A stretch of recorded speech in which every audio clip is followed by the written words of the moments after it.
What is going on, good people? Welcome to a very special video detailing the new moon solar eclipse in the sign of Aries. It's Mr. Meyer with the whole Fire fam today, and we're here to present you a very special video. So you got the king himself, author, astrologer, man of many titles and hats. Who am I here with? Celia. My name is Celia, everybody. I am a psychic, and that's about it. I'm just psychic. Hi, Celia. Welcome Hello. aboard. Hello. And we got who else? I'm Eva. I'm an Aries Rising, so figured I'd jump in quickly. And I'm a level 2 Reiki practitioner, Akashic reader, and Oracle reader. Welcome, welcome, welcome. I'm so excited. Thank And my you. brother And from the Divine Mother. Who is this? Mr. Hi, I'm Christian, Mr. Acquire with the Air. I'm a Reiki master and astrologer and Oracle psychic reader. Welcome, welcome, welcome. It looks like the gang is all here today. So we got a very special video. If you guys enjoy this video at any point, please do leave a like and make sure you comment and engage with this. All the information as far as how to reach out to everybody and get interacting with their platforms is going to be linked in the description below. So to make this short, sweet, simple, and not waste anybody's time, here's the outline for the video. Clearly, this is the new moon in Aries. So we're going to talk a lot about the moon really quick, Aries, the lunar cycle where we happen to be. Then we're going to jump into the chart so you guys can see the energies that are coming. And we're going to detail this. And then we're going to go sign by sign for everybody's rising sign. So there will be timestamps in the description, but I definitely recommend you guys just stick with the ride and follow along with us because this is going to be an experience, not just a regular astrology video. This is an opportunity to transform, and there is some magic made into this video. So without further ado, let's jump into it. Let's talk about the moon. What is the moon? I think you guys probably know, so I'll just kick it off. It's that big ball of cheese orbiting around Earth. And sometimes it's really bright and shiny, sometimes it's really not even there. So the moon goes around the Earth, it governs the tides, the time, the rhythm, the cycle. Some would say the word month comes from moon because the lunar cycle takes about 29 days. Am I missing anything? Does anyone want to add anything about the moon? Anything special? Is that It's beautiful. thanks? Did I really get it all? Yeah, I mean, the moon's typically ruled by Cancer, so it has that type of Cancer energy to it. That's true. That's true. Yeah, so the moon is everything to do with our feelings and our inner world and our heart space, okay? So keyword is time. This is really going to show us the time and how to make the most of our experiences that we have in life, okay? Now the sign of Aries, let's talk about this one. So Aries is the first sign of the zodiac, and everybody has Aries within their chart, so it's worth mentioning. Follow along with your natal chart and learn what house Aries is in. Because this is first, Aries is direct, it's assertive, it's impulsive, it's instinctive, and it's powerful. Aries is a fire sign, it's cardinal. So that means it's all about will, passion, vision, intention. Aries is a self-starting energy. It's very quick, almost instant, and it's symbolized by the ram. If you've ever seen a ram, they will charge headfirst into anything. They're also kind of competitive. What else do you guys think about Aries? Because I could go on and on for days. I It's love that me get some up and cracked out. go energy. Yeah, competitive. We like challenges. We like to win. Win is fun. Winning is fun for sure. Hmm. Um, Sometimes we act before we think, but it's fun. It's spontaneous in that way. I say we as a Aries rising with Saturn in the first and Vesta. Powerful. So Aries are the Aries is symbolized by the Emperor card in the tarot. So there's something to be said about being a commander, an executioner, someone who's very direct and assertive and powerful, not afraid of a challenge, maybe even competitive. And this kind of feels like shoot first, ask questions later, or maybe don't ask questions at all. Just do your own thing. I want to speak on rulership as well, guys. That Aries is ruled by Mars. So Mars is going to be the focus of this new moon. And Mars is all about our energy and our direction in life and how we make choices, how we assert ourselves within life.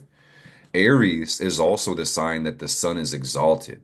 So if you've ever met an Aries person, you'll see that they have a lot of glow, a lot of life, a lot of willpower, and they're very self-centered. And there's nothing good or bad about it. It's frankly neutral, but it could play out both ways. So Aries is really good when it comes to power and identity. But as far as the planets that kind of struggle here is Venus and Saturn. So Aries doesn't necessarily do the best with compromise, Venus energy, being relatable, being peaceful, because they just like to fuck shit up and, assert themselves. And then as far as Saturn goes, responsibility and order is not necessarily the easiest thing for the Aries energy because Aries just wants to do its own thing and be free. So where it comes to this new moon breakdown going through the houses, just understand that this is going to be a nice, vibrant, fresh energy that's really going to create this feeling of limitlessness and the ability to take on anything, but it's going to require a little bit of compromise, a little bit of integrity, and a little bit of work, aka Saturn. What do you guys think?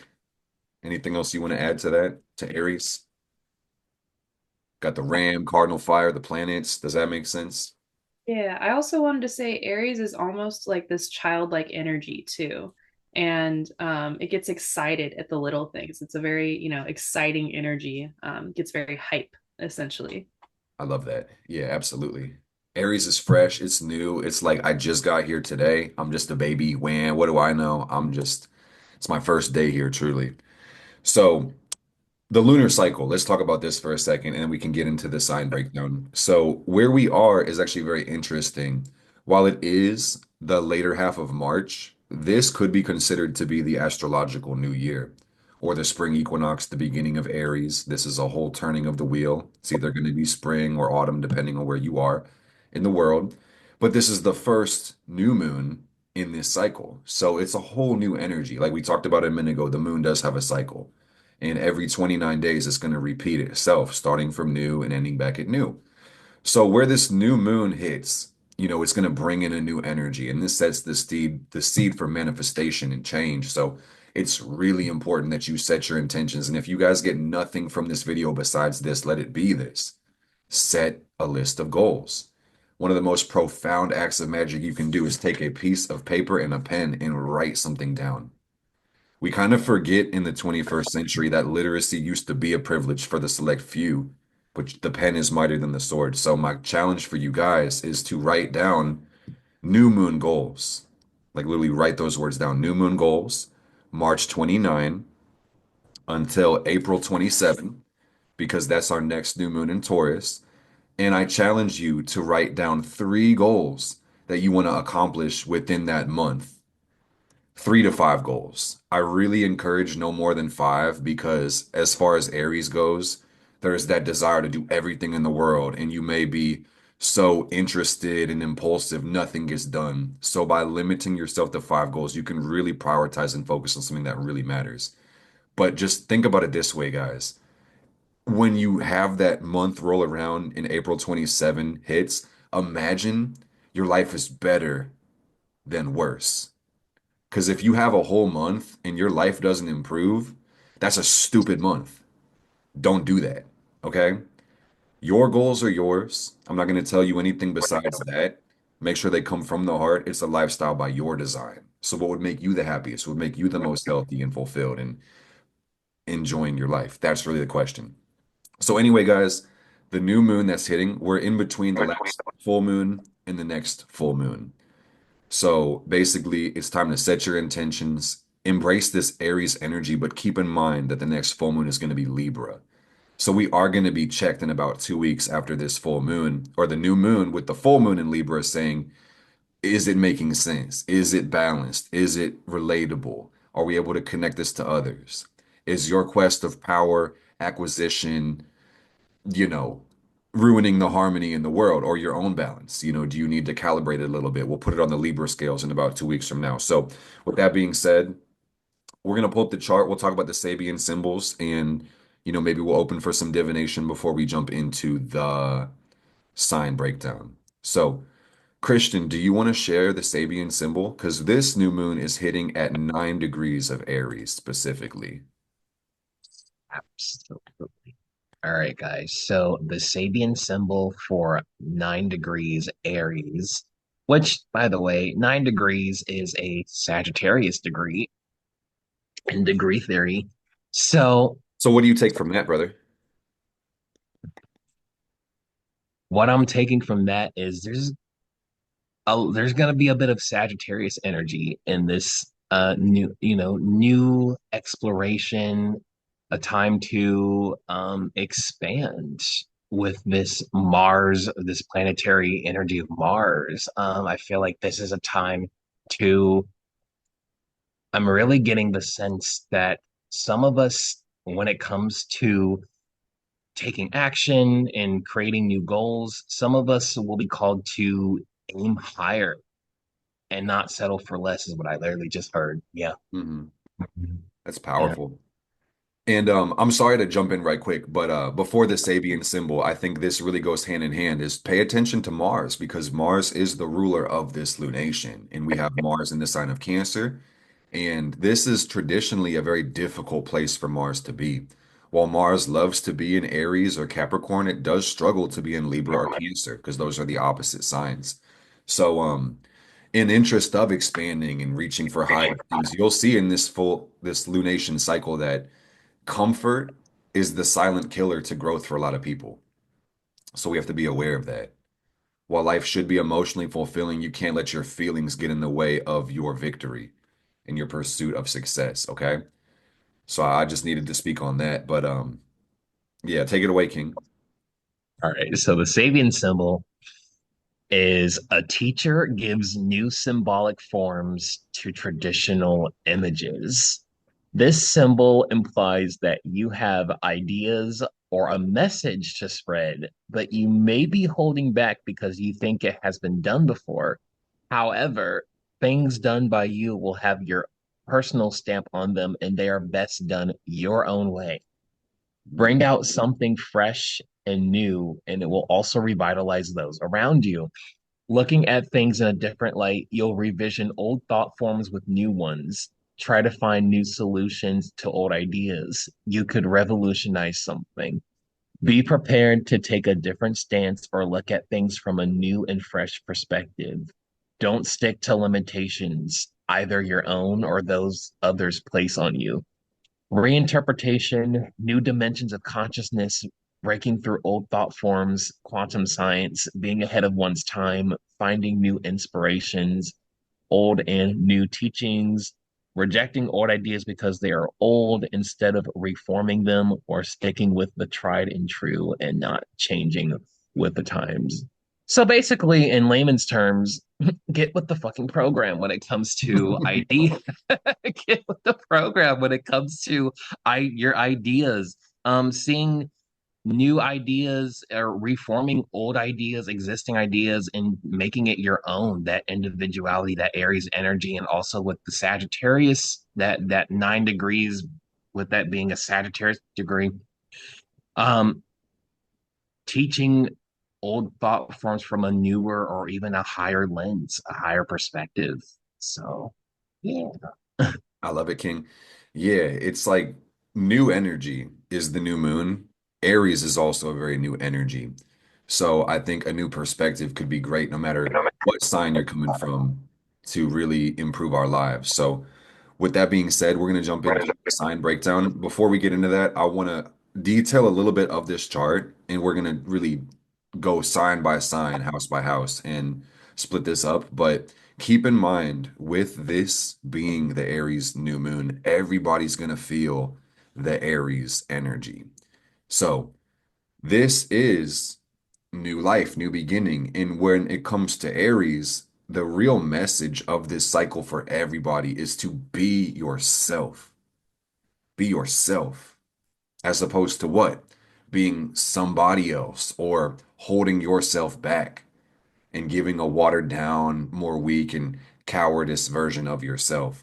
And I want to speak on the Mars energy before we get into some of these aspects and even break down the first house energy is that Mars is the planet of strength and power, and it requires us to be courageous. And the worst thing you can do in this cycle is be a weak, scared little bitty bitch, frankly. And it's like, if that hurts your feelings, first of all, fuck your feelings. And second of all, I'm sorry for how I'm saying what I'm saying, but I'm not sorry for what I'm saying. And frankly, I take that all back because I'm not sorry whatso fucking ever. But why hold back on the world? Why hold back on yourself? Nobody wins when you play small. People may not like you, but if you like you, that's all that fucking matters. Because at the end of the day, you have to live with you. So I think there's something to be said about intrinsic rewards and owning your existence, earning your self-esteem and your power. Okay. So again, And to this is yeah, real. What do you say? I'm sorry, brother. Go ahead. and I had to add this in. Being prominent is more important than being liked. Mhm. Okay, so I wanted to add that in there. Amen, That's dude. why I'm being a Amen. Yeah, it's way better to be seen as arrogant than be seen as shy and never seen at all. you know. And Mars is in Cancer, and this says sometimes you have to just say, man, fuck your feelings, dude. Seriously, you might have to have that conversation to other people, or you might have to have it to yourself. But let me speak on virtues really quick. Power is required to do anything. Power without love is cruelty, but love without power is weakness. So we can't be cruel and we can't be weak. I mean, frankly, we could be both of those things, but that would be a shit existence to live, truly, and just as bluntly as I can put it. Because I know attention span is low nowadays. Let's keep it to the point. Basically, Mars and Cancer is reminding us this is an inner journey. So we are going to want to detail the house that Mars goes into as we go through the sign breakdown, but understand that call comes from inside the house, and you have to listen to what your heart is saying, aka Mars and Cancer. So, in addition to this, we also have one really interesting aspect, as far as I'm concerned, that's at a tight orb, is Uranus in Taurus is making a semi-square to our new moon. So, this new moon kind of does have a chaotic energy, and it's highly charged and electrical, and sparks are flying. And this is going to really increase our desire to be free, whether it's in our personal lives or our emotional connections. And it's going to really prompt the desire for truth and liberty in all of our personal connections. And we'll detail this to the houses. But lastly, I just want to remind you guys about the times we're living through is that the North Node is in Pisces and Pluto's in Aquarius. So we really are going through some mass collective shifts, and it is power to the people. And the information age is booming. So you got to make sure you stay woke or you get woke the fuck up. We have an abundance of Pisces energy. And really, what that says is that this energy operates as an opportunity for all of us to manifest our dreams. So, frankly, the question becomes, what are you dreaming about? Are your dreams something you want to experience, or do you waste time imagining a nightmare? Because you can get exactly what you want in this life if you really put your attention, energy, and intention towards it and your action to it. Because I'm gonna cut the woo woo rah rah law of attraction bullshit for just a second, guys. It doesn't matter what you think, feel, or believe. It matters what the fuck you do.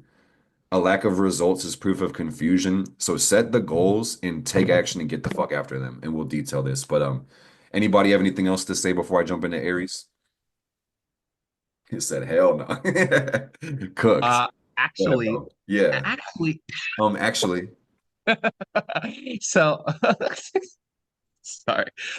But you're I mentioned this before, but with this being Mars energy, your life is quite literally a movie. And this new moon, this solar eclipse is reminding you that you are the director, you're all of it. You can be whatever the fuck you want. You can be the villain, you can be the the hero, the your own hero, yeah. hell. If you want to You be could an be an extra, NPC in your own movie. yeah. Yeah, if you want to be an extra too, I mean, sit on the sidelines, which I mean, I highly wouldn't recommend, but you do you, boo. The Leo Rising could never, Yeah, we are. never in a million years. Never. And I know some people get overwhelmed. They're like, you're telling me I gotta be the main character and the director and the script writer and the editor. It's like this doesn't even make any sense, bro. People can get overwhelmed.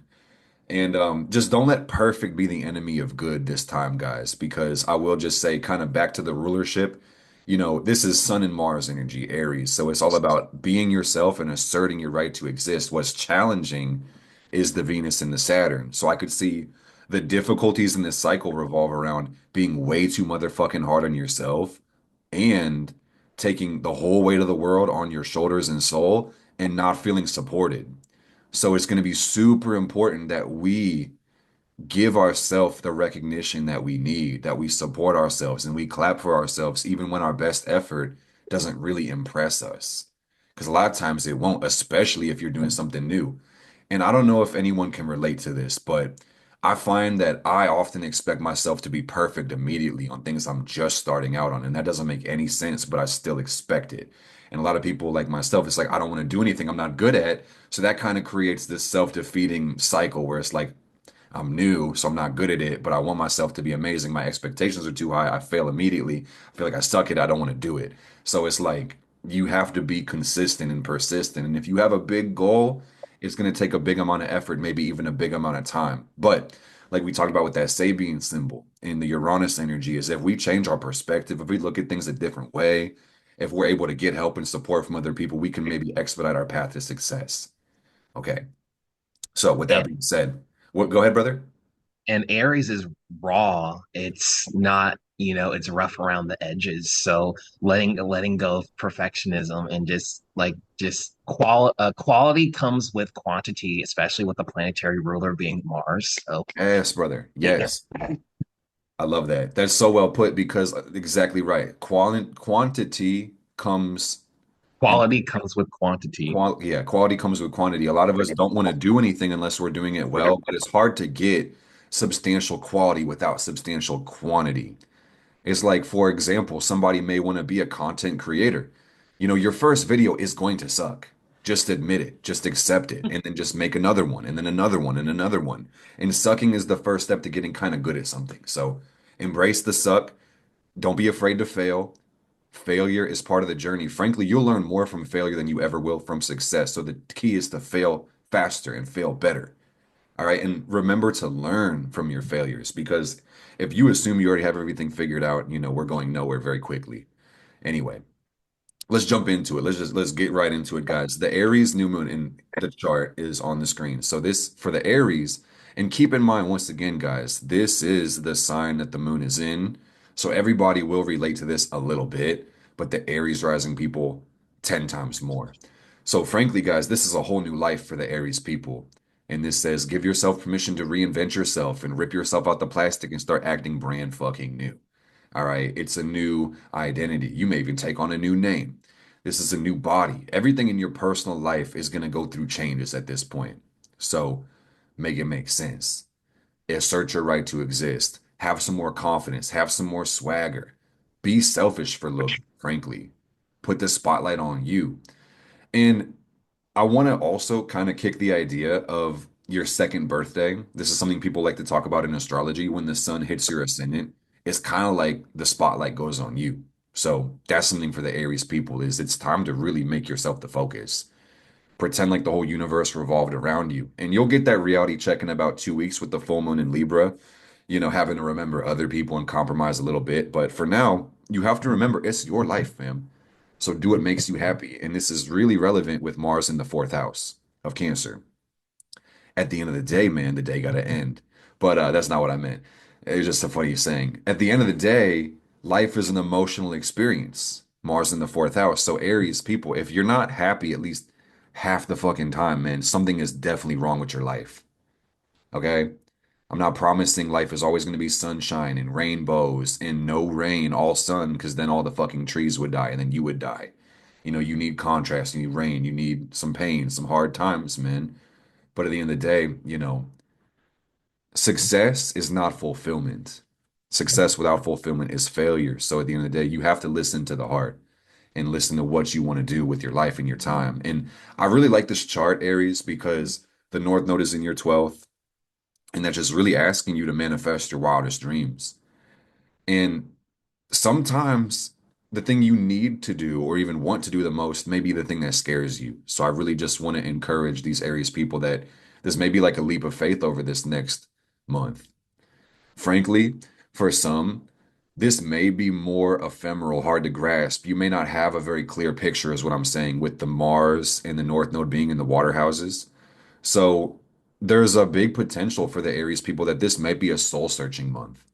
This might just be about us looking within ourselves and redefining our experience of who am I? Give yourself permission to change. And I think really The key word for Mars is destruction. So don't be afraid to destroy your past, with Mars in the fourth house. And, take everything under a microscope, who you were taught to be, the things you used to believe. Just keep in mind, Aries, this new moon is very personal for y'all. So just everything in your personal life, you have the ability to change it or to embrace it or to lean into it. One other thing I want to detail, basically the last thing I'm seeing is the Uranus and Taurus semi-square your moon cycle in the second house, which just says that you'll need resources in order to do anything you're doing. So no matter how fun and excited and impulsive you are, just make sure you don't fuck the money up, please. Be smart, calculate, look before you leap, and don't do anything against your values or integrity, and you're going to expect a very good time this month. One other thing, I know I said that was the last thing, but really just pay attention to the nodes. I touched on this a second ago, but the North Node in the 12th, the South Node in the sixth house. So don't be so busy with your job and your work and your routine that you don't actually get to focus on yourself. Carve time out to be alone, to go into that 12th house, to isolate and to download and really embrace your spiritual path this month, because that's going to bring you the most success. So that's my 2 cents. What do you guys think? I want to hear what Eva thinks because she's an Aries. Yeah, so I think it's really about trusting yourself and trusting the ways in which you want to express yourself and trusting where the fire is leading you, but also remembering that, Aries can get a little bit, frustrating in nature. It can be, angering at times. So when you have those moments where you get internally frustrated with yourself, really try to amplify your positive emotions. Try to recognize the efforts that you're taking, that they are growth and that is still amounting to something. And also, when it gets like, pretty intense in that way, try to laugh it off. Take a second to catch your breath and, recognize what you're trying to do and where your heart's leading you through this and continue to follow the fire and the passion as you do these things. That's powerful. And I'm so glad you said that because there is going to be a lot of power and a lot of pressure for these Aries people. And it's worth noting that they're winning the award for the most fucked up Mars this time. So the last thing we want to see for the Aries people, or really any of us in this cycle, is taking out our anger and aggression on those closest to us with this afflicted Mars in the fourth is that, your family, your friends, the people in the house, the dog, the cat, they should not be getting the brunt of your aggression. If you're mad at yourself or you're mad at life or mad at something in your personal issues, deal with it personally, and don't try to punish others because you're angry. Because I'm telling you, man, like, this is a whole nother video in itself, but we have Lilith and Scorpio, square Pluto, and this afflicted Mars, just displaced emotions they need to be connected to. It's okay to Yeah. feel your feelings even if it hurts. And on that note, just like really lean into creativity and self expression when you have a lot of emotions. That'll be a great outlet for you during this time. Powerful. You guys anything else to add, or is it cooked? Y'all are both muted, by the way. I'm sure you may know that. I don't know if you know, but anyway. I know I'm muted. I feel like with Aries energy, it is like what she said about creativity. Um, but to be devil's advocate, I feel like Aries is about action. It's very action focused, and sometimes you can take on a little bit too much more than you can chew. So it's just important to maintain balance, mindfulness, especially with Aries energy. It's like very out there. It's very impulsive. And me being a Pisces, I get overwhelmed with Aries energy. So, you could have placements that may not exactly resonate with Aries energy and feel a little bit overwhelmed with that energy. So just check in with yourself frequently. That's really all I got I to add. like that. And I would also add for Aries to diversify your self-expression. Have a physical, you need at least you need a physical outlet. You need something to like different modes of expression and not just putting all of your energy towards one form of expression because um, if you end up doing that, it's going to end up hurting you more than it is healing you. I love it. I heard something, and that feels like the South Node in the sixth, to the effect of like having three habits: one to keep you healthy, one to keep you rich, and then one to keep you creative. And there's, of course, more habits to have. But I also wanted to jump on what Celia said about doing too much and being too impulsive, because For the Aries people, Pluto's in the 11th, and the obsession is the future and a better tomorrow and leading the world. And you got to be willing to do things by yourself and also simplify. Be very clear about what the target is so you're not just chasing every shiny object in the universe. So if I were an Aries rising, lock in, twin, and let's make this a great month. So let's jump into I feel Taurus. called to say one other thing really Go quickly for for it. the air. Definitely also ground yourself and lean into nature. I think that'll be really key if you feel like very agitated or frustrated, like in a attempt to balance yourself out, that could be very useful for you. That's beautiful. Yeah, that's very much Uranus in their second to answer the call of Earth because she's all we have. So, Queen Celia, how about you take it away? This is Taurus rising, moon in the 12th. Okay. So for Taurus energy, me being a Taurus moon, I know it's all about comfort, right? So when we're not comfortable, we want to go into a little ball and crawl away from the discomfort, but the discomfort is actually what's going to push you to grow. So with Taurus energy, I do feel like the Taurus risings are going to be it's going to be like a power struggle with like their goals and their comfort. So it's like you want these goals to manifest, but you don't want to actually make the changes to do so. I feel like that's where the tension is going to be with Taurus energy. And I do feel like is that what's the word? Double entendre with new dreams. I really do feel like Taurus are gonna have a lot of weird dreams. Prophetic dreams is what I was getting intuitively.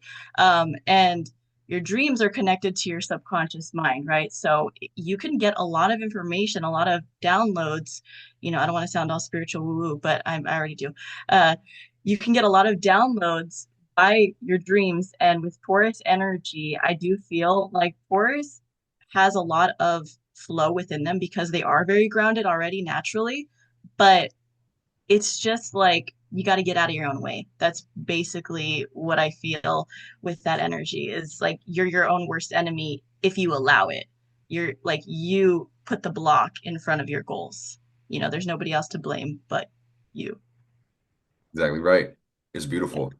Yeah, Yeah. I see it too, Queen. It's about living the dream. That's the Mhm. 12th house. And it could be your wildest fantasy or a fucking nightmare. And at the end of the day, it's really up to y'all to decide. And the 12th house has everything to do with the universe and the greater all. And most of the time, we need to separate or isolate or spend some time alone to find that. So the question is for the Taurus people, what are you doing with your alone time? And I think you really hit the nail on the head because when I look at Uranus in the first, I see a lot of these Taurus people maybe just struggling to change, to make the changes they know they need to make and finding healthy avenues of escape. I really, to me, with Mars in the third house, this is about sharpening your mind and getting clear about, how you talk to yourself. And you may need to get in a better environment or clean it up or, organize the chaos because all the addictions need to be broken free from Taurus. I'm gonna just keep it a buck with you. If you really want to live a great life in this next month, you know where you're holding yourself back. And sometimes it's not about doing more. It might be about the doing less of the harmful stuff.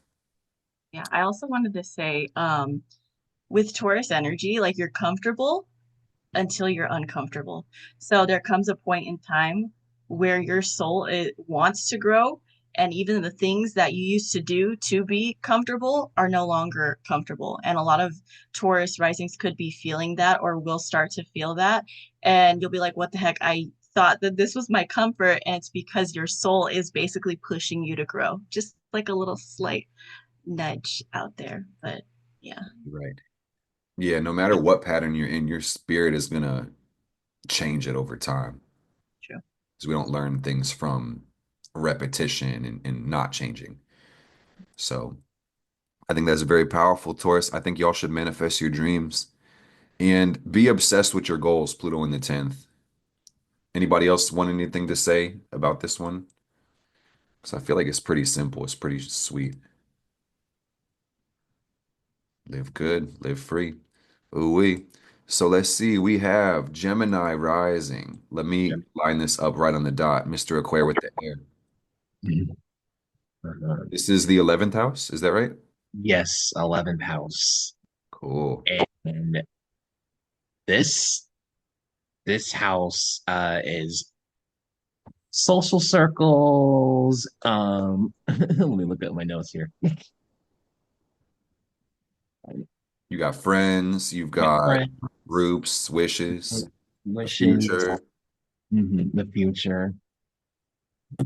And with the Sabian symbol in mind, having a new perspective on your friends, your future, your hopes, your dreams, your aspirations, whatever in those areas of life. Okay. And where is Mars? In the Mars in second. the Mars in the second house. We don't want to pour too much. We don't want to give too much energy to the materialistic things, or um, there could be some impulsiveness in that area. So be careful. Don't get too impulsive with the monies or anything materialistic. Where is Pluto? Pluto, where is it? Is Pluto's in the Pluto? ninth. Pluto in the ninth. Okay. Shoot. Pluto in the ninth, Mars in the second. Yeah. What I'm really getting is like you're gonna be manifesting you some of you are going to have to get a new social circle if you want to get what you want in this life, because they're the people that you are surrounding yourself with are actually blocking it. You quite literally put this on yourself is what I'm hearing, what I literally just heard. So Choose better take friends. That's what I'm choose getting. better friends. Yeah, choose better friends. Choose better friends. And also, like, you're gonna have to do a cleanup, reevaluate your circle. And do these friends support my dreams, my hopes, my wishes? And if they don't, they gotta go. They gotta go. So really, and I see that Jupiter is in the first house. So this is actually self expansion, and actually an expansion of your mind, because as well. That's what I'm really getting for Gemini Rising. And the 11th house is one of the social houses in astrology alongside the third and the seventh house. So a lot of changes. Center your goals around socials. How do you want to show up in your community, in your friend group? How do you want to, be a better friend even? So Love it. I want to chime in and recap the last three guys because Aries really is about being. So when it comes to the first house of Aries, the Aries rising is really about just being your true self. The 12th house of Aries is more about being the mystic, being the channel, being the spiritualist. And I think the key word for this 11th house is being a leader and a friend. So exactly like Christian was saying, we have to evaluate our circle because we are the sum of the five people we spend the most time with. And frankly, if you wouldn't be proud of your children to be like your friends, you need better friends. But at the same time, it takes two to tango. So this is a great month to reevaluate how we show up in our partnerships. Are we a good friend? Are we a good leader? Are we inspired? And I just wanted to add another theme because I respect and I resonate with what everything Christian says, but keep in mind the 11th house has a lot to do with your perspective of the future. And I think for some of the Gemini rising people, maybe the conversation is just having more faith in the future itself, being more inspired for tomorrow, being more hopeful, being more optimistic. And that's really Pluto in the ninth to me as well, being willing to grow, willing to expand, willing to learn. So that's my 2 cents, but I love where you're going with it, King. It makes a lot of sense.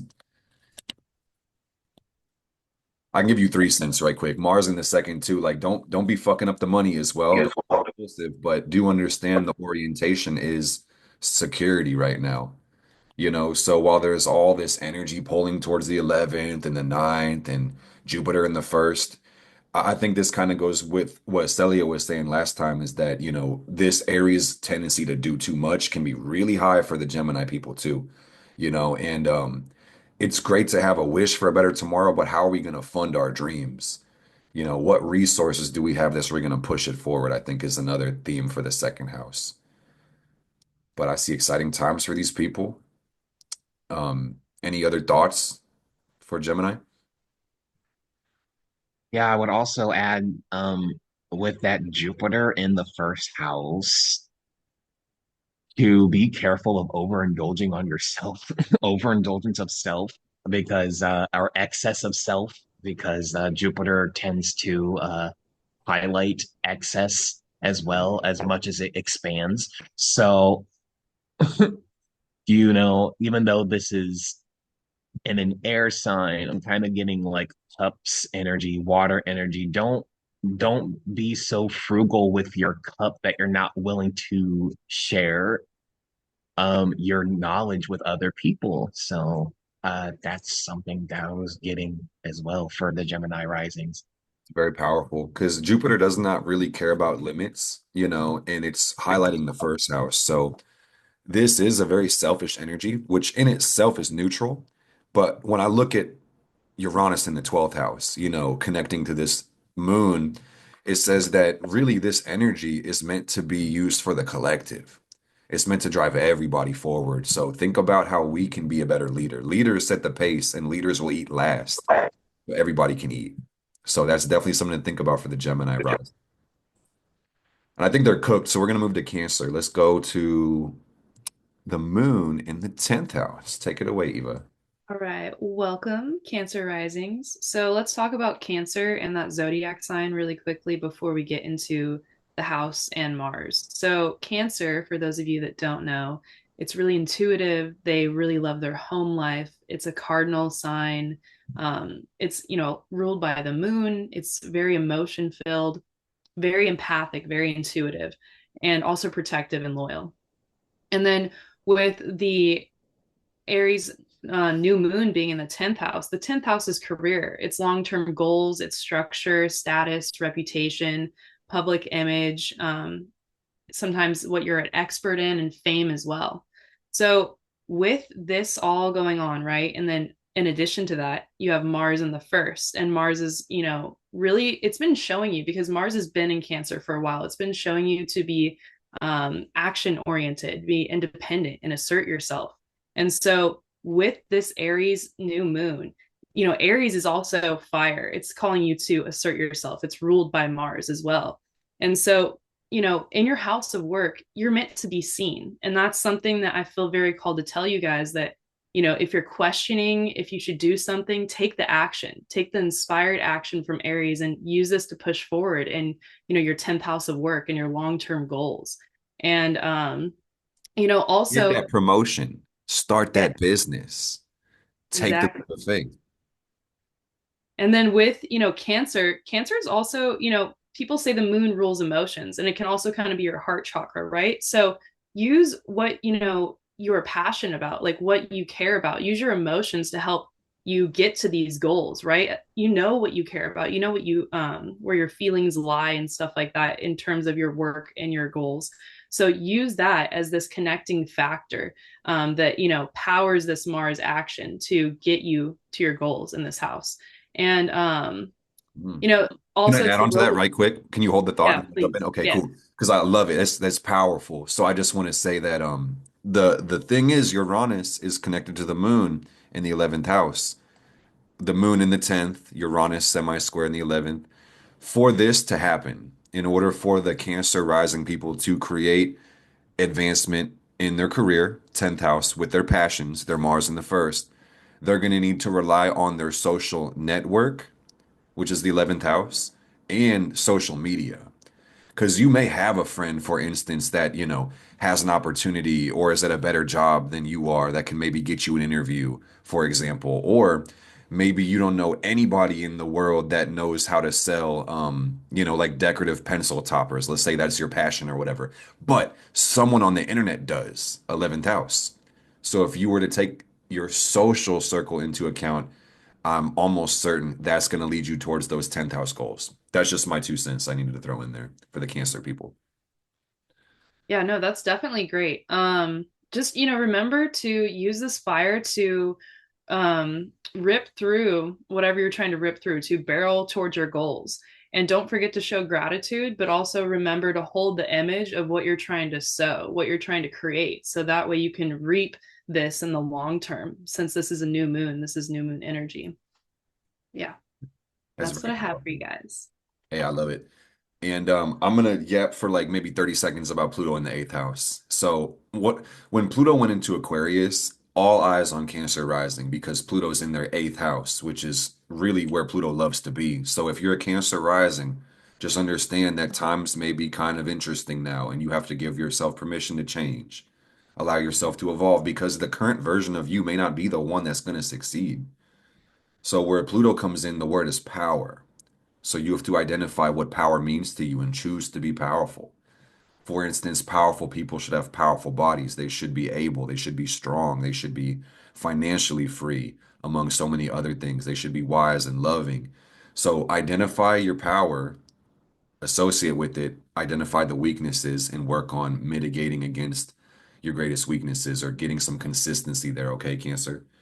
That's what I got for this cycle. You guys have anything else for the Cancers?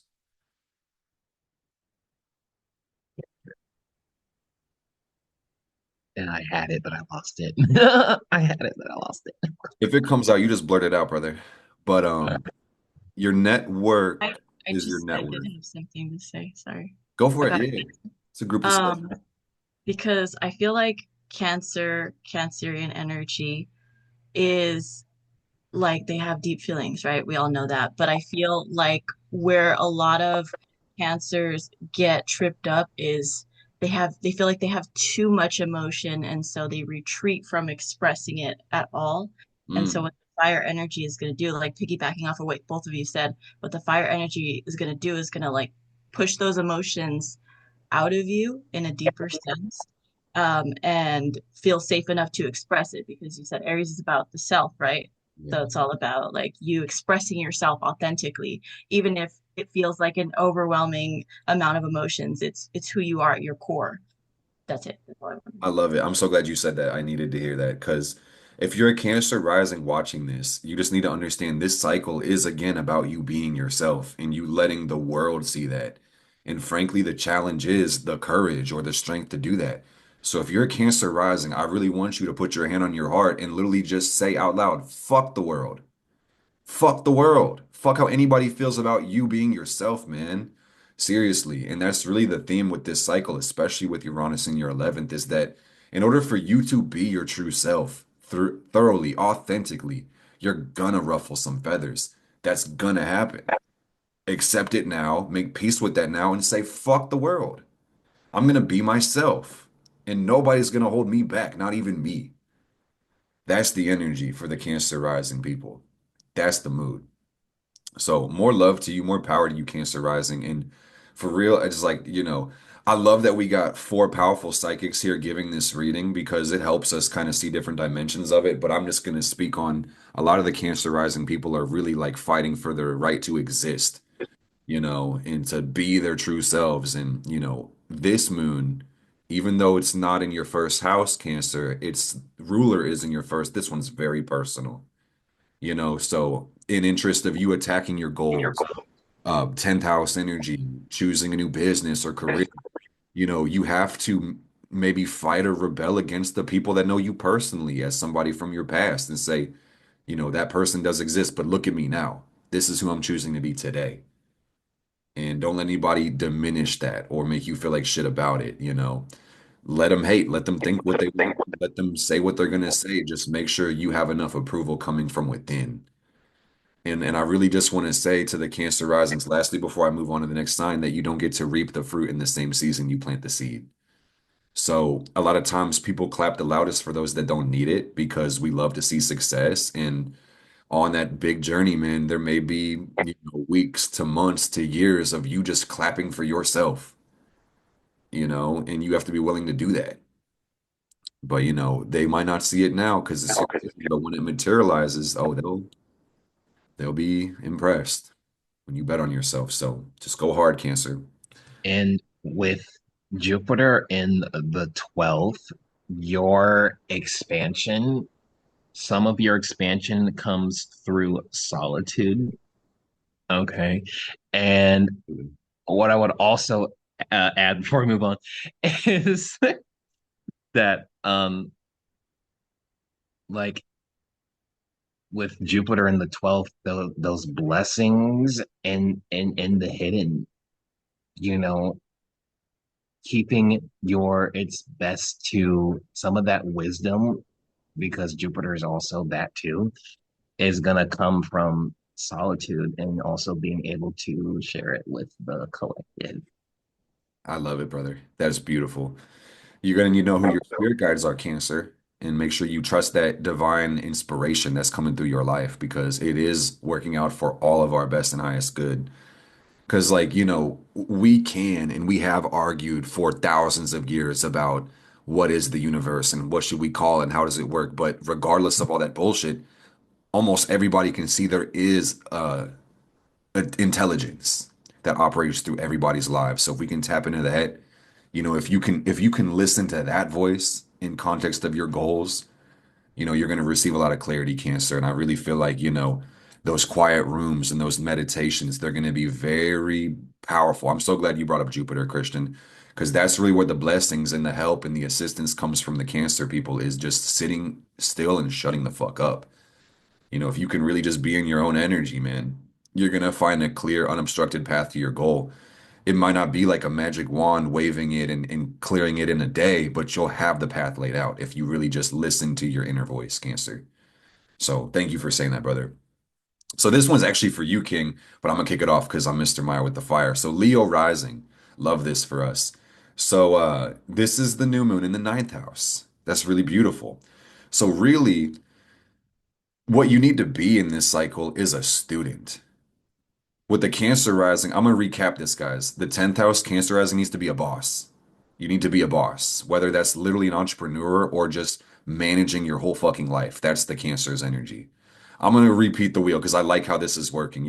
Aries, be your damn self. Taurus, be a mystic. Gemini, be a leader. Cancer, be a boss. And then Leo, be a student or be a teacher, and you may be both at the same time, really. The ninth house is about growth and expansion and travel. So you'll see a lot of that over the month, maybe taking planes and trains and buses and going to different arenas and environments. This could be about new studies, new books, new teachers, new mentors, or the ninth house has a lot to, I should say, and the ninth house has a lot to do with publication. So I see with the Leo people, these are creative beings off rip. So there's going to be a lot more sharing, more posting.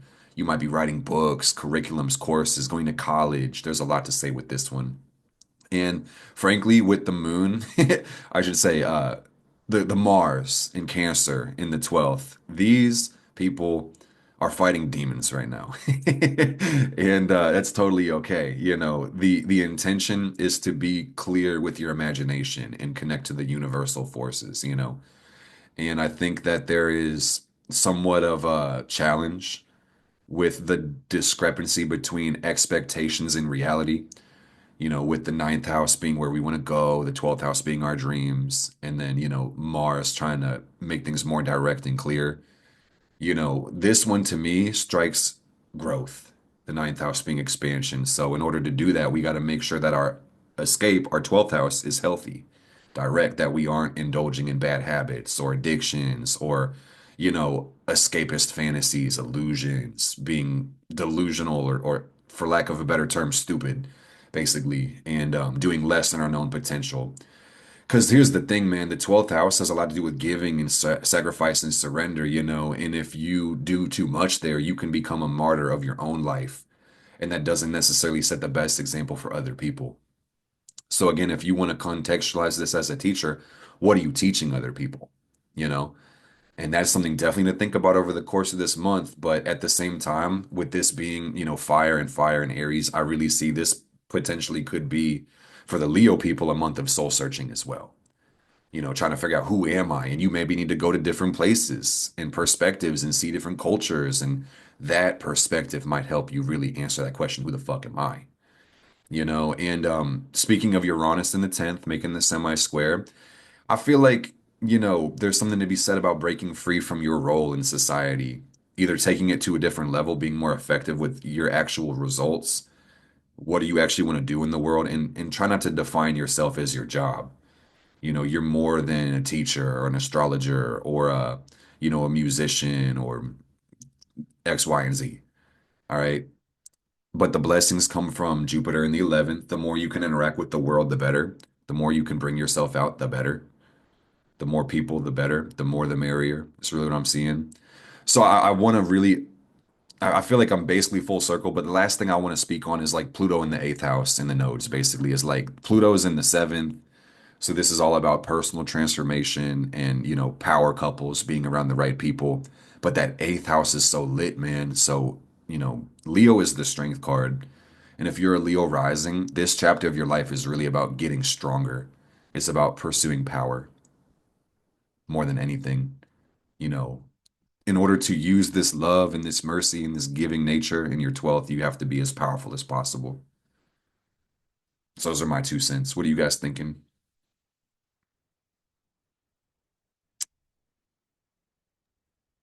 Yeah, Like it's so like they're cooked, but like let's roast them some more, man. Let's turn up the okay, heat. all right.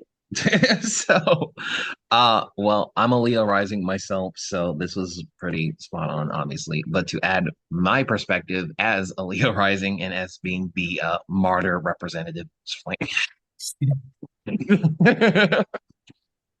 we we have with Chiron and the ninth, our key to healing is being a teacher and to teach from a place of sharing our experiences with the collective and being a teacher and finding the lessons in our wounds and being a role model for the collective. And with Jupiter in the 11th, this is in blessings and expansions with putting yourself out there and being interactive and with a commute with the community, your friends, how blessings showing up for like how you show up in your social circles and how you show up as a friend. And I'm also hearing lending a helping hand and got the bars coming out there. See, and we we have that eighth house is very lit right now, so there's going to be some shadow work, some heaviness there, but that definitely comes with the territory of that transformation and that much needed healing to be the teachers that we are being called to be right now with that Chiron in the ninth. um what else to point out here? We got Mars in the 12th house. So making sure that when it comes to solitude, some of us Leos have solitude and isolation confused. So really incorporating healthy, what are you doing? Some of you Leos are being wasteful in your solitude. And that's really just it's escapism disguised as solitude, to put it bluntly. Or like So isolation as a defense mechanism. yeah, right. And Can we with talk about Pluto in the seventh and then the debilitated Venus? oh yeah, the Because the way I see it is like, Leo is life, and most of the time these people don't need, more fire. But I could see the pains of loneliness taking these people off their center, wanting to be seen so bad that they might not give their true self to the world. That's what yeah, I'm looking at, is that this yeah, need for approval, this need for connection and attention can make it hard for them to actually be themselves. yeah. You need anybody to validate your own experiences of your life when you're a teacher or anything you want to share with the world. Your life is your life. Yeah, I definitely see that, and especially with Jupiter in the 11th, retouching on that and the excess being too invested in friends or what the fuck they're up to, and that sort of thing. Because we So have to remember that Jupiter is debilitated too. Yeah, in Gemini. While this is going to bring us blessings in any sign, the challenge with Gemini is distraction. yeah, You be too wrapped up in other people's lives, forget about your own. But you can't be so selfish that you forget about the people too. So there's a double-edged sword there. it's definitely a double-edged sword. Yeah, and I also see that Lilith will be in our third house of communication. So, I'm and so it also should be the fourth, brother. I'm so the sorry. fourth. Sorry, It's, well, I was it's like, like the why is equal it? Yeah. house. I kind of have it messed up. Okay. I It's was like, wait a minute.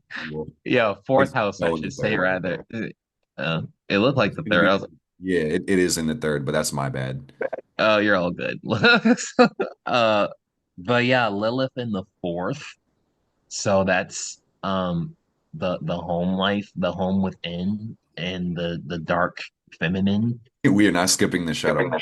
You're not skipping the shadow, without a doubt.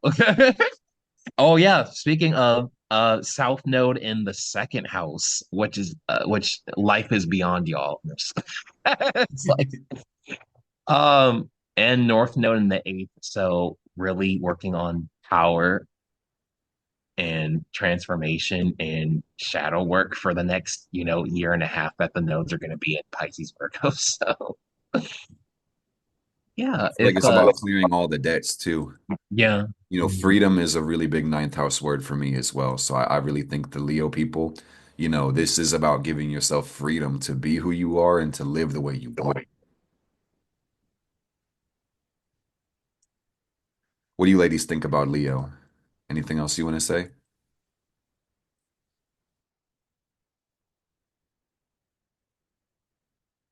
That looks like no, they said. Well, okay. Leo energy. I feel like Leo risings, because that's what we're talking about. But like Leo energy in general, I feel like it's I want to say it's a common misconception, but it's not a misconception, is, they like the attention. Yes, that's true. But I also feel like they they do a really good job at illuminating others as well. Like they can pick out like people's strongest traits and illuminate that. And with it being in the ninth house, travels, you're going to meet a bunch of people. I really feel like you should just make sure that you're practicing mindfulness to keep a strong sense of identity, because if you lose yourself in the process of meeting all these people, you'll forget who you are. Hmm, So I I like don't that. I Yeah. like that. I also want to say, it's also about being bold. Leo has a flair to it, and Leo likes to be seen. And a cardinal sign like Aries is bold in that regard. So, be bold with your new endeavors, your new travels, these things that you're embarking on essentially. And yeah, just be bold, have your unique flair, and don't forget to show who you are because you're meant to be seen, especially with this Leo energy. I like that. Confidence is key. Talk your shit. And also I would add that with Leo being a fixed sign, with it being in the ninth house, we don't want to get fixated or too overly fixated on um, other people or like belief systems or anything of that nature and to that extent. So yeah. I'm so glad you said that too, bro, because this new moon is hitting the ninth for the Leo, but that's gonna say the next full moon is gonna hit the third. And take it from somebody with Leo Mercury, they are, and I'm a Leo son. Leos can be very inflexible, very stubborn too. So same thing we talked about with the symbol, new beliefs, new perspectives, challenge our ideals. That can really help us out a lot. Otherwise, in the context of you being a teacher, your attitude or tonality or the way you carry yourself, the confidence could come off as arrogant. And we talked about that earlier, that it's better to be arrogant than shy, but at the same time, you don't want to come off as antagonistic to the people that you maybe want to help. So that's something to think about too. Or even pessimistic, because with that ninth house, it's optimism too. Right. And the fastest way to get to Pluto is through Mars. So if you're trying to, help the collective with the 12th house Mars, You could get really cut off and distant from the world, trying to think that everybody owes you something, and you can find yourself in this sunken place. Pluto in the seventh, like nobody fucks with me. Nobody, don't have any fucking friends. Like, where am I? Does anybody see me? Is there something wrong with me? Does the world hate me? We can go in a dark place because of that Mars Pluto energy. So, you know, just validate yourself, do your best, and recognize it's enough. Leo, you got this. You got this. You got this. I'm excited for this one personally. This is Virgo rising. So that's the new moon in the eighth. Take it away, Celia. Oh yeah. So being a Virgo rising myself, I could like have a whole 90-minute video of just me talking about Virgo risings. That's how detail oriented Virgo risings can get, but it also could be your downfall. If you're too punctual, then you're focusing too much on one specific thing. So I would say really just make sure you're not putting too much attention on one thing and balancing out everything in your life.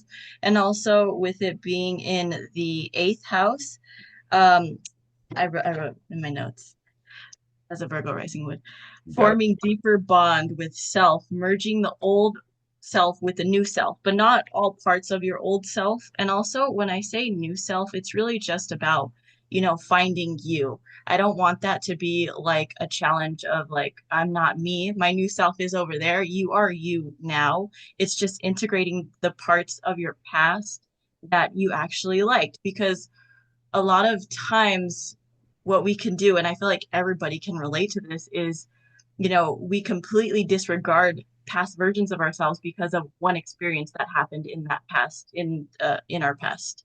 But without, I don't want to like babble on and on and on, but like that's really Oh, that's real. This house has a lot to do with change too. So time will tell what this month has, but speaking from the perspective of a Virgo rising myself, I know this is going to be about new power, new growth.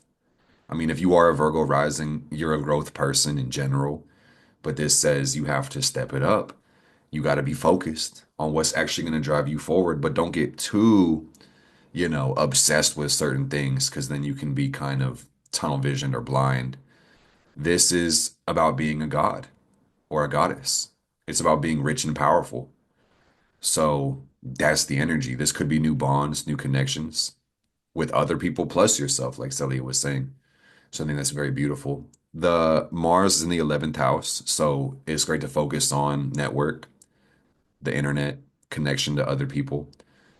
And Pluto in the sixth, be obsessed with serving the world.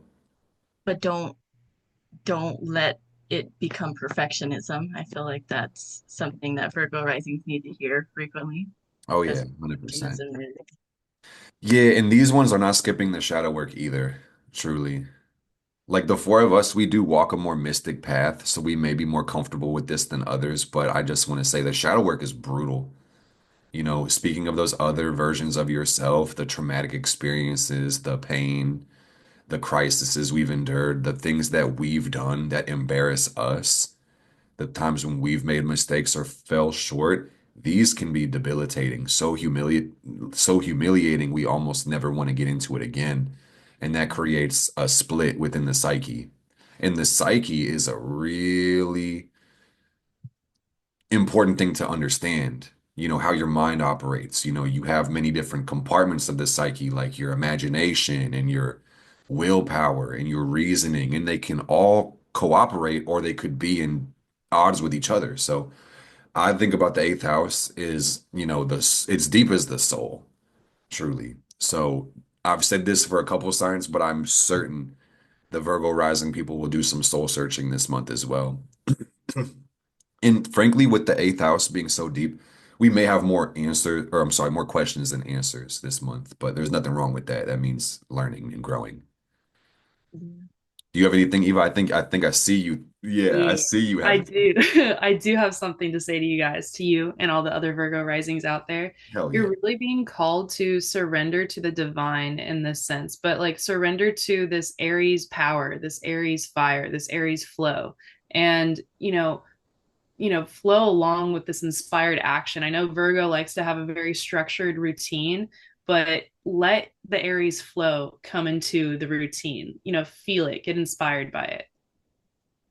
Oh yeah. I love it. Yeah. And I mean, it's like lock in, but don't take it too serious. I see Balance. Jupiter in the 10th. It's like we got to focus on our goals. We got to make sure we are actually advancing in our personal life, but you also have to trust the universe and the higher forces at this time too. I And also wanted to add like the flip side, because I like to play devil's advocate. It's like there are Virgo risings that aren't punctual and just kind of, glide on by in life and just don't focus too much on their goals. So for the ones that are stepping into that newer self, it's really shifting the whole narrative on your life without sounding extreme. That sounds really It is extreme. it is really that deep though. But yeah, it's Because shift. Pluto's in the sixth for these people too, so it's like it's gonna kick all the Virgos' ass. Yeah, Tell yeah. us to get our shit together, man. And it's like, we might be a driven person or we might be kind of a drifter, and if we are a drifter, it's gonna call us to lock in and changing our habits disrupts our whole entire life. It's easy to feel defeated before we get started when we take on too much. So you have to learn how to break your life down into bite-sized pieces that are more easy to digest. Mhm. And really, this is my personal biased opinion, but I think if you're a Virgo person, rising or anything, you're smart enough to accomplish all your goals. If you really can take some time to sit down and write these things down on paper, you're going to make it make sense and you'll have direction or you'll know where to find it. No one's helpless.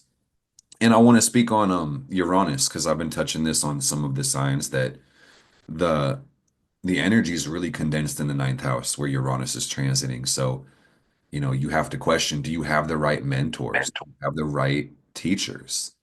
Because anything you want to do in your life, chances are someone's done it 10 times already, or 100 people have already done it 10 times. So there's no need to reinvent the wheel or go discover something yourself unless you really are innovating and doing something groundbreaking.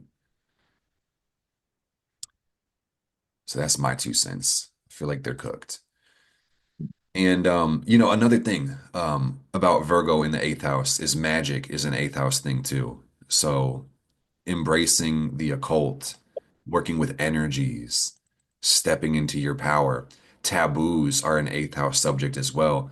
Not being afraid to push the envelope or break the mold. And, you know, Mars is in the 11th house too. So, you may have to show the world something new, regardless if they like it or not. Getting outside of your shell too. I feel like Virgo energy can be like in a little turtle shell, and like Eva was saying with the fire energy, it like pushes you out of your shell, out of your comfort zone, social environments, but also like hermiting. It's balance. There's just Yeah. I just feel like balance is like the answer to Virgo rising. And You literally took the words out of my mouth. I was about to say that I got a message. It's, yeah, the balance between spirituality and practicality and not hyper focusing on just like one area of your life. Yeah. You amen. see, and Yeah.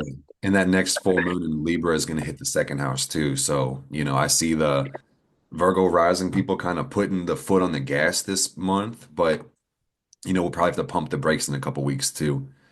You know, where are we directing the power? To what extent? Why are we accumulating this power? That's the question, and I- analyzing it. yeah, you got to analyze that. And I try to separate myself from this, my personal biases, but it's like, I think at its best, Virgo is about service. And really the end of the day is, the best thing we can give the world is an example or influence. So you have to serve yourself as much as you want to serve others. Otherwise, you're not giving anything or you're contributing lack. And that's definitely something to think about, Virgo. Put yourself first and give yourself permission to be fulfilled and then give from the overflow. That's what I and got. and with that Mars in the 11th house, that's essentially so the tower is the ruler of that Mars energy. So there's probably going to be some tower moments with those friendships, those social circles, and really making way for new networks. So Amen. Yeah, 100%. You may ruffle some feathers just by existing, but that's not your problem, you know. if you're striving for harmony, fuck what anybody has to say about you and your vision and your mission. And I want to speak on the eighth house just for another second. I've got the next sign pulled up, but a couple years ago when I had the new moon in my eighth house, I had signed a lease with somebody. So the eighth house of joint ventures and investments and bonds, this may be something to look into. Is, some people may be getting married or creating partnerships or having deep investments with other people. I'm seeing investing as an eighth house concept being really prevalent for the Virgo rising people. Like, where are we investing our energy, our time, our money? And with that ninth house Uranus, I'm going to speak about this again and double down and say one of the best things you can invest in is your education. Because you could lose everything in the world, but you'll still have your intellectual property. And it's the things that you don't know that cost you everything. Ignorance is a tax we all pay. So you have to really consider that, Virgo, is that it's not can you afford to invest in your education, it's the fact that you can't afford not to. All right. But Mr. Aquarius with the air, this is the Libra rising, and we've got the new moon in the seventh house. New moon in the seventh house. So new relationships, new connections, new ideals, and new peace. And with the Sabian symbol in mind, you guys are getting a new perspective with relationships, whether it's current ones or even past ones. Um, and really, in even redefining what I'm really getting is redefining what peace means to you. With seeing peace from a new perspective, I feel like a lot of you Libra risings have been in survival mode for so long, and survival was your form of peace. But now with this solar eclipse in the seventh house, the ways that you created peace and that survival from a place of survival is no longer working. So really being called to like tell you guys to what redefine what does peace mean to you now, and how does how would you like this new relationship with peace, how would you like this to serve you in the future for and really for the long term. You guys have that moon in the seventh. You also have Chiron in the seventh as well. So those core wounds within showing up within relationships, business partnerships can, um, and what else? Where is and Mars in the 10th. So getting after your goals too. And that's actually um, you know, you guys have the tower in your 10th house. So there's gonna be some tower moments with career, or even your goals. I'm also hearing like something to light a fire under your ass is what I literally just heard just now. So, um, and Jupiter in the ninth, so expansion. Some of you are being called to be a teacher. You guys have been, some of you guys actually learn from teaching. So, and vice versa. Um, so really, an expansion of perspectives, becoming more optimistic, right? And new beliefs. But we also don't want to have, there can also be, with that Jupiter in the ninth, there could be an excess of such. So, and where's Pluto? Where's Pluto at? Pluto's in the fifth. Pluto in the fifth. Pluto So in the being, 10th house, Mars in the moon, they all kind of go hand in hand. Because these people got to really be themselves in relationships and career and business. And I mean, if you're Libra, you're probably kind of compromising, which is not a bad thing, but I just want to add my 2 cents. This is about like getting what you want from life, you know, not being afraid to ask others or get after it. Be self-obsessed, perhaps. yeah, and especially with Pluto in the fifth house, be obsessed with your inner child, be obsessed with creative endeavors, or be obsessed with your be creatively obsessed, being obsessed in a creative manner. is what I'm really getting for you Libras. And also, Uranus in the eighth, that's the Fool card in the eighth house. So taking a leap of faith and trying something new when it comes to things that are taboo and of the occult, and really really doing things that are being okay with a taboo, whether it's within yourself or also hearing the world around you. So Embrace the chaos. embrace the chaos. I think it's kind of interesting that this Uranus is in the eighth, plus the full moon next is going to hit the first house. So to me, it feels like my psyche is showing me like a tree breaking, like got struck by lightning, the tower. And with the full moon going in the first next, I feel like there's so much energy that these Libra people need to release, and there might be a good trauma release in these next couple weeks, and getting in touch with the soul, going deeper into that eighth, like Christian was saying.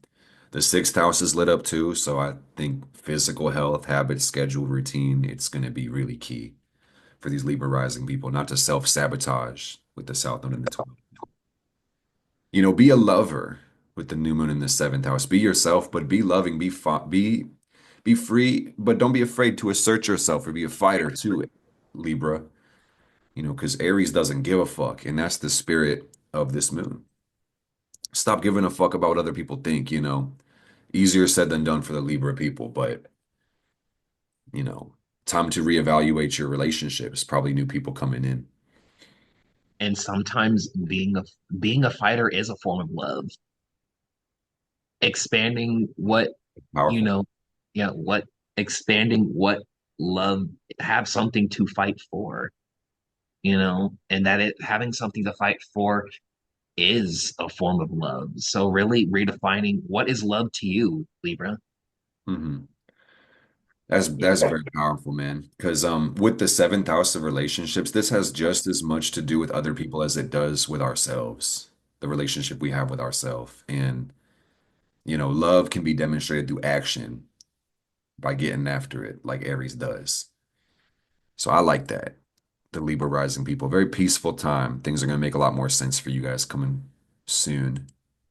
Yeah, I also want to say, with this Aries energy in your seventh house, confidence is really key. Be bold in your choices and your actions when it comes to your romantic life. You might be called to, even initiate these romantic endeavors with someone. But also, it's definitely a new start in this area. So if you've been feeling like you needed a new start in your love life, get excited because this definitely will bring that.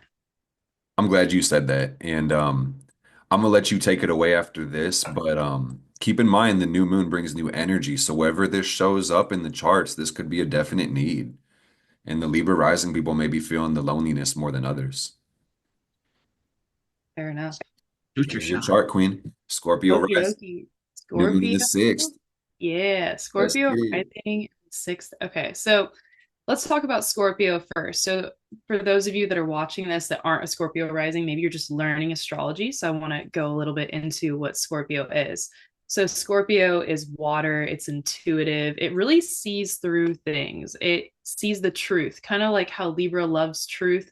So does Scorpio in that regard. It's also secretive, it's determined, you're resilient, and independent, private, also a fixed sign. So, with this being in the sixth house is health, fitness, systems of analytical nature, pets, organization, habits, sense of usefulness, and stuff like that. Also, sense of service. And so, there's a couple things going on. As I was tapping into this energy, I really started to feel some like inner, like essentially energy just like leaving my body. Like, and it wasn't feeling the best. So it makes me feel like you guys have, really been releasing things in your energetic body recently. And this is really a new start for new energy entering your system. Oh my gosh, Mercury in retrograde. That's So it's powerful. entering your That's yeah, exactly the new moon in the sixth house too. It's like a need for new health, new life in the body. yeah. Yeah, and like this, I feel like this is going to hit you guys in a couple different ways. And the reason I think that this is going to hit in a couple different ways is we also have Mars in your ninth house, which is, adventurous approaches to life, spiritual growth, and strong desire for exploration. So I feel like with this new energy in your body, it's almost like new energy is hitting your like chakras and your systems, and you're, experiencing what it is to feel this energy in your chakras. But also, with this just being like the sixth house, and fitness, you might have these spontaneous ideas of, how you want to change up your routines and your health. And you're also being kind of called to essentially like go with this Aries spontaneity and with this Aries fire where you feel randomly motivated to make these changes. Go with it, see what happens, because Mars in the ninth is also just this adventurous nature that you have right now. And so I feel like that with the Aries energy really kind of goes hand in hand for these new experiences that you're going to be feeling. But also something to keep in mind is, wherever you've been at with your past perceptions of your energy body or your physical body or your routines and habits, please leave that in the past, right? We're in this new moon energy. So, really welcome in these new mindsets and don't let the past, dictate where you're about to go as you're envisioning these things. And yeah, just oh my gosh, Mercury, get excited, get inspired. You might feel like you want to change up certain routines, and it might be more efficient, but have fun in it. Get excited about the new experiences and possibilities that this fire is bringing you, and see where it takes you. Go with it. Go with the flow if you can. That is so powerful, so well put, and so like succinct. The new moon in the sixth is, the house of self-improvement. And I think criticism comes with that sixth house, that Virgo energy. So this could look like new insecurities, which kind of prompt that need for developing ourselves or switching up the routine. And like Eva was saying, it may be more efficient how we switch it up, or it might not be. So it's important to understand change is fundamental to growth, but different doesn't always mean better, right?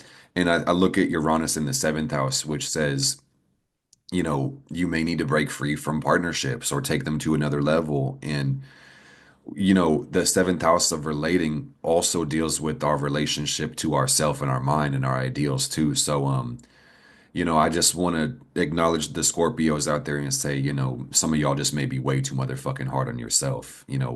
If you are consistent with your habits and your schedule, this self-optimization machine may need to shut off every now and then. And your ideals, you might be fighting ethical and moral guidelines that don't really exist, is my point with the seventh house Uranus. You got to remember that a lot of this stuff is just human inventions and constructs. So what works for you, and just let that be enough. But yeah, get excited. It's a very powerful time. I love this, with Mars in the ninth. This looks like a very fun cycle for the Scorpio people because, Aries and Scorpio, they're both ruled by Mars. So just be willing to grow and learn and challenge your beliefs is all I'm seeing on top of everything. Because I think you crushed it, girl. You really hit the nail on the head. Thank you. Yeah. And just really get excited about the adventure, right? About the spontaneity of Aries and where it's taking you. And discern, like Mark was saying, if these like new ideas, if they're useful or if they're not, but just have fun with it. It's awesome. Do you guys have anything else to say? That south node in the 11th house, so leaving behind friendship connections that aren't really serving you, and really um and with that loaded fifth house, really focusing on creativity, being disciplined in a creative manner, or having more discipline with your creativity.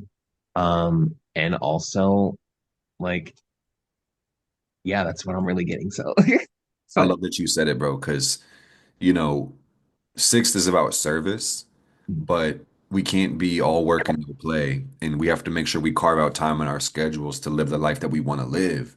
And if we have a desire to create something or to be a certain way, we have to ensure that we have the actions that we need to create the success. So time has to be allocated for that. So I think it's my turn, guys. So the Sagittarius, this puts the new moon in the fifth. This is the last turn of the wheel. So this is about being your real self. The fifth house is all about you. This is new identity.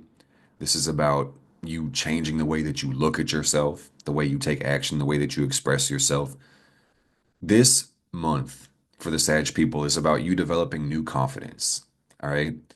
And this needs to be earned confidence. All right. Because we look at the Mars in the eighth of Cancer, and it's a very strange Mars, which is telling you to point towards your passions, your deepest heart's desires. So let success be thy proof. Make sure that you are encouraging yourself because there's going to be a need for a lot of attention with the new moon in the fifth house for you to be seen, for you to be recognized, for you to be validated for who you are specifically.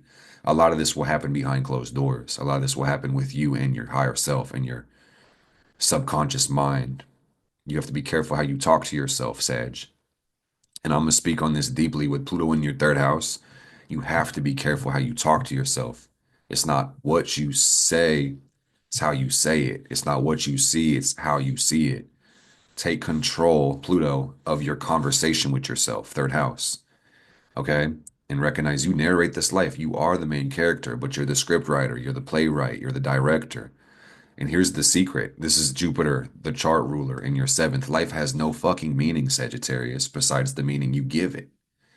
Do with that information what you will. All right. And, you know, to keep it short and sweet, Uranus is in your sixth. So focus on your health, break free from mindless routines, get right to the point. The North Node is in your fourth house, Mars is in the eighth, ruled by the moon. This is really about you doing some soul searching so you can actually go after what really makes you the happiest, what your heart truly desires. And, there's no telling what that is because every person is so unique and different, but the themes of home and family and having, roots to put down, this does really kind of resonate with me with that fourth house being loaded. But at the end of the day, these Sag people are going to want to make sure they have the power and the drive to live their purpose and their passions. And if you're not 100% sure what those are, this month is going to be about you really taking time to experiment with all the things that interest you and entertain you. Okay? Have fun, be yourself, be silly, and be safe this month, Sagittarius. That's really what I got for you with the fifth house new moon. Experiment with ways of being yourself. Try things out, switch it up a little bit. Are we ready for Cap, or you guys got anything else? I was just gonna say, make sure that you're having fun while you're doing these things. Like try to really enjoy the, shifts you're going through and amplify like the laughter, the joy that you're having as you're doing these things. Because Aries energy can get frustrating at times, and you are a fire sign. So try not to get frustrated when things don't turn out exactly the way you want it to at first, but just, shift your energy, remember to be clear on what you're creating, and try to just laugh it off, have fun. I love it. And when I look at Mars in the eighth, I want to speak on conflict, confronting things is really what I'm seeing. And I honestly feel like people really are more aware of what they want than not. So if you're a Sagittarius, the last thing I have to say to y'all is really put three goals on paper and do the thing that your heart is asking you to do. It might scare you a little bit. You might have some doubts or some reservations about it, but write that shit the fuck down. Because you'll find people hardly change what they want, but the arena, the environment, the day-to-day circumstance will change pretty often. But what we want hardly changes at all. All right. I also feel really called to tell them something specific. I want you guys to really like close your eyes and get excited and imagine that dream that you want to achieve. This is your, fifth house, it's your creativity. Mhm. Make a wish because the universe is listening to you. I love it. And especially with the fourth house loaded for them, it's really important that they're able to connect with it emotionally, to see it, feel it, imagine it. Like, I'm so glad you said that. And also an emphasis on emotional stability and with that fourth house.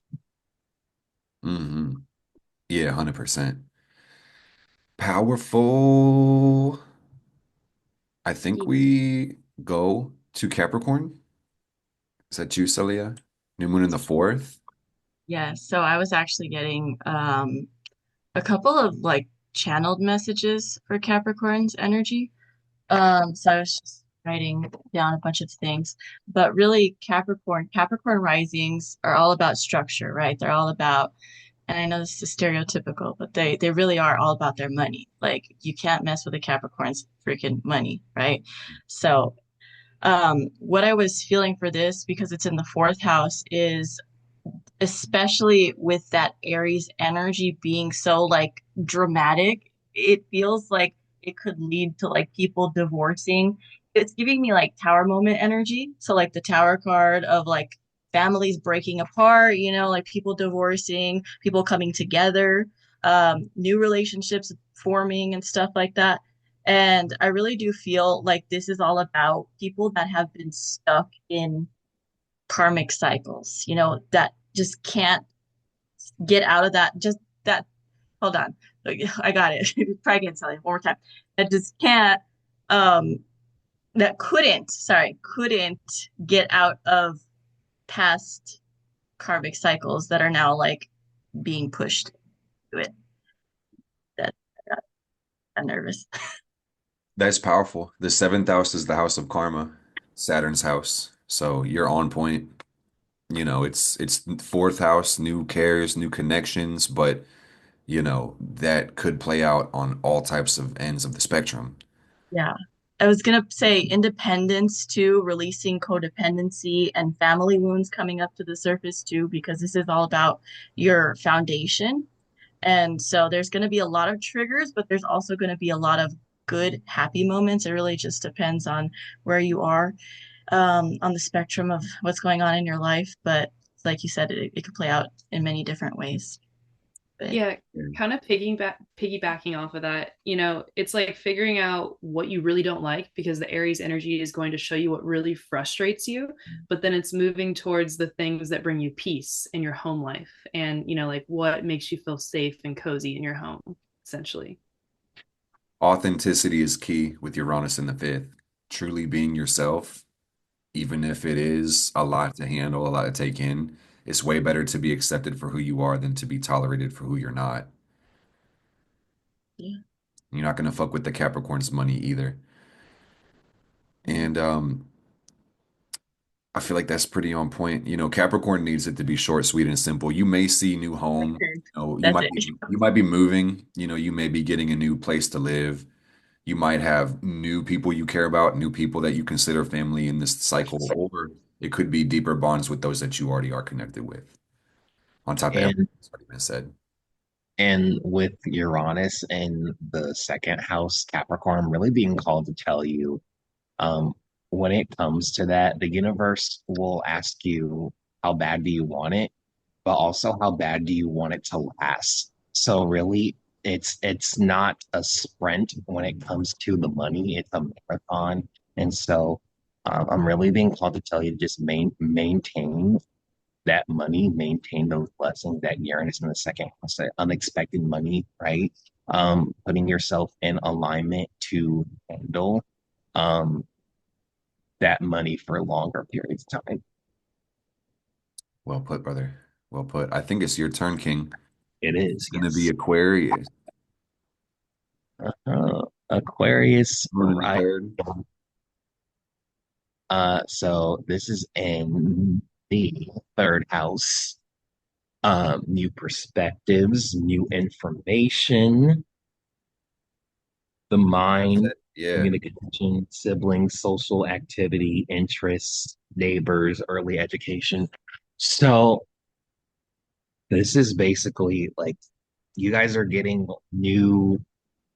uh, practically a new mind, um, a new mind, and It's a new lens on life too.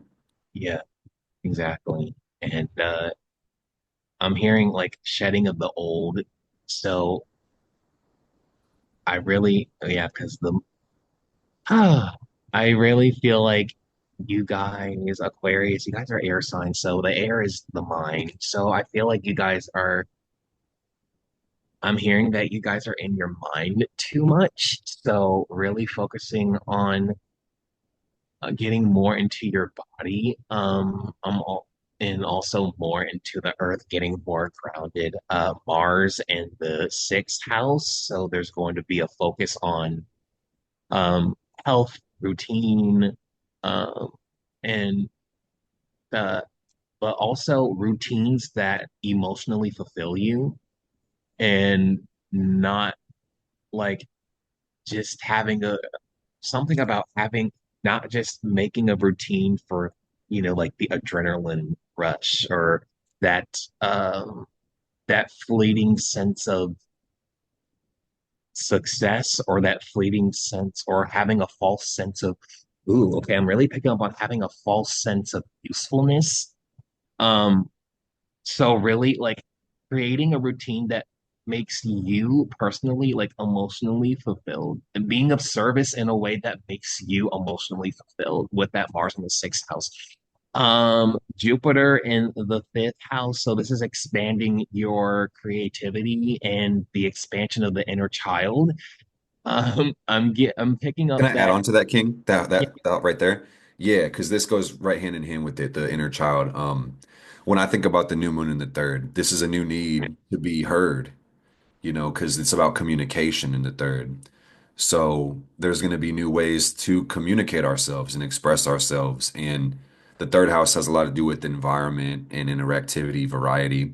So, like Kirshner was saying about the routines and making sure things make sense to you, you can get the service out, but also really get your true core validated as well as really on point. So I just had to throw that in there, King.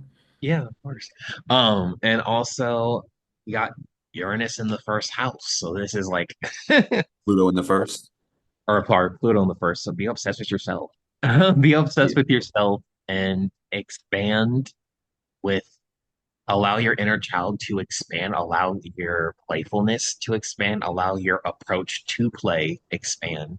And adding elements to your inner child into the way that you are of service to others and the world around you.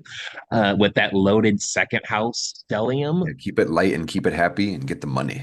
yeah, get the money. Yeah. Go get the money. Go get the money. I love it, bro. It's like embrace this Pluto power, be your best self. Don't take it too serious, but make sure that you are creating a stable, secure life as you're going through this experience, being yourself, sharing yourself. Let your voice be heard. I want to, I wish we had talked about this at the very beginning, but it's just become more and more real to me as we've talked about these signs is that, Chiron is in the same sign as the new moon. So there's a lot of healing in the cycle, truly. And the healing for these MFs is going to be about communication, communication blocks. You may need to speak the fuck up, like say it with your chest, let people hear you. And some people won't listen, but who gives a fuck? At least you said it what you meant. Said it with power and conviction. That's what I I see for the Aquarius. What's up, Eva? was gonna say, I also think it's about them being decisive and making a decision with where they're going. I feel like you guys kind of touched on that, but taking a leap of faith with like their self-trust and where they're going and using this Aries fire to, motivate this push in whichever direction that they choose to go in, truly. And being self-assured, right? And like Mhm. yeah, self-trust. I want to speak on something from Pluto because the Aquarius rising is going through the most interesting time for like the next 20 years and Pluto's power and evolution. And I just feel like, we get support and power because of our concern for life and humanity. So while Jupiter's in the fifth, and this is about you believing in yourself and expanding your sense of self, you have to keep in mind Mars is in the sixth, and you've got the South Node in the eighth, and some of the Aquarius people are gonna need to motherfucking humble themselves. And if this is striking a chord or irritating you, it's like I'm talking to you. The world doesn't revolve around you. And while you have to put yourself first, your aspirations you got to remember actions speak a lot louder than words, man. It doesn't matter if you have the best vision if you're not about that action, and nobody is entitled to support you just because you have a vision as well. Put the work in, orient yourself towards service, don't get distracted, Share your message, and the proof is in the pudding. Function off results, not off, moral pronouncements and judgments that are probably colored by self-justification and avoidance. Because that fifth house Jupiter is, you might think way too fucking much of yourself. Like, be real, but be really great too. I'm not trying to shit on the Aquarius by any means, but I'm just saying make it make sense on Earth. Second house energy. Okay. But all the best to these people. I think, oh my God, is this the last sign, guys? Is there anything else for Aquarius? Are they too cooked? Is it time for? Um, is there anything else for Aquarius that I have? Because I feel like we can't Yeah, go further like, than Pluto. I feel like that's yeah, I mean, uh, so excess, abusive, there could be a potential of abuse of power with that first house Pluto, and this really is playing out over the next 20 years for you guys. So, got to keep um, the seventh house in mind, polarity. We learn through others, and we can't be so self-absorbed that we forget that we're social by design. Eva, take it away, Queen. I have so many things to say for Pisces. Okay, first of all, for those of you that are learning about Pisces, I just want to talk about what Pisces is. So, Pisces is emotion, it's intuitive, it's like all the other water signs I've talked about in that regard. But what's a little bit different and beautiful about them is that they're daydreamers and, they're very imaginative and their mind is truly a playground. But with this, it's, really interesting because, we have Aries which is this new moon, hitting your second house. And the second house is money, work, income, daily routines, values, possessions, like material possessions, the things you own, priorities, habits, your job, and work ethic. And so when you're having these dreams, Pisces, about this house, and I mean figuratively and literally, right? Make sure you're winning because Aries wants to win. And so you better be winning in your dreams. And also, I wanted to say, use this fire to fuel your purpose and to fuel your goals. And, it might be a little bit uncomfortable to feel this fire at times, but use it as this like motivating power for you. But also, specifically, use it and channel it into creative energy. And I feel like this also might really turn out to be like, you guys have new possessions that you're actually physically creating through your, creative Pisces energy. But also, I wanted to talk about a couple other things.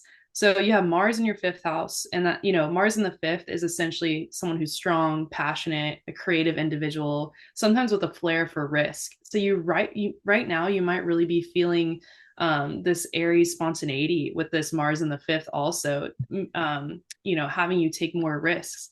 But also, I feel like this has been a really interesting time for you that kind of pairs with Aries in the sense that you have Saturn in the first, and Aries is also about self expression. So I feel like you've really been creating and re identifying and like rebuilding your sense of self. And so this Aries energy, I feel like it's really going to come along and, you know, further that essentially.